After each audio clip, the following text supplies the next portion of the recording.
আপনি কয়দিন আসিলেন যে এই শুনেন এটা কিন্তু অন্তর আপু তাড়াতাড়ি ওনারটা করে দেন, উনি যারা তাড়াতাড়ি চলে যেতে পারেন। ইন্ডিয়ার যিনি এয়ারপোর্টে ইমিগ্রেশন অফিসার উনি পর্যন্ত ব্যাচেলার পয়েন্ট দেখেন। ফারিয়া শাড়ির নামে আসলে কেউ চেনে না, সবাই অন্তরা নামেই চেনে। যখন আমি ব্যাচেলার পয়েন্টে ঢুকলাম, আমাকে সুযোগ করে দিল কাজল আরিফিন অমি ভাই। কি বলবো, মানে এটা আসলে ভাষায় প্রকাশ করার মতো না।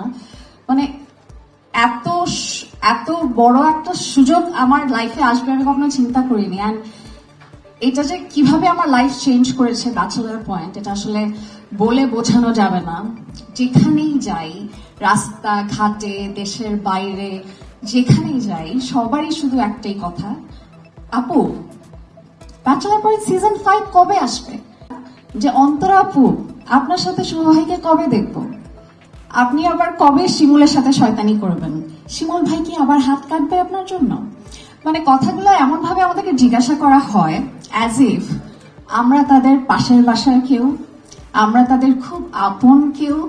অ্যান্ড বলে বোঝানো যাবে না যে এই ফিলিংসটা আসলে কেমন একজন অ্যাক্ট্রেসের জন্য। অ্যান্ড আমার মনে হয় ব্যাচেলার পয়েন্ট আমাদের দেশের একটা প্রাইড। আমি মনে করি একটা নাটক,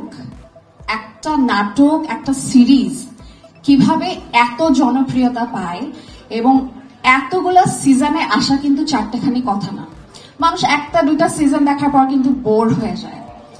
5 নাম্বার সিজন পর্যন্ত মানুষের যে ম্যাডনেস, ক্রেজিনেস, এটা শুধুমাত্র তখনই সম্ভব হয় যখন ওই ধারাবাহিকতাটা ধরে রাখা যায়।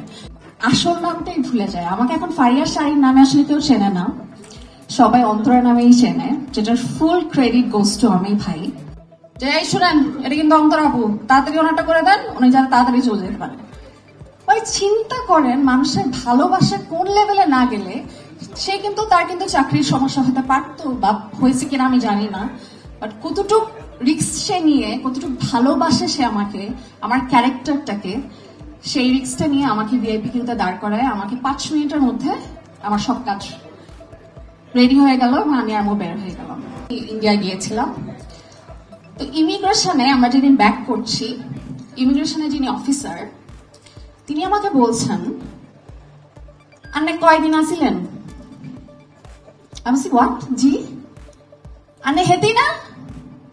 আমি না বুঝি নাই ফার্স্টে, আমি না আই ওয়াজ সো নার্ভাস।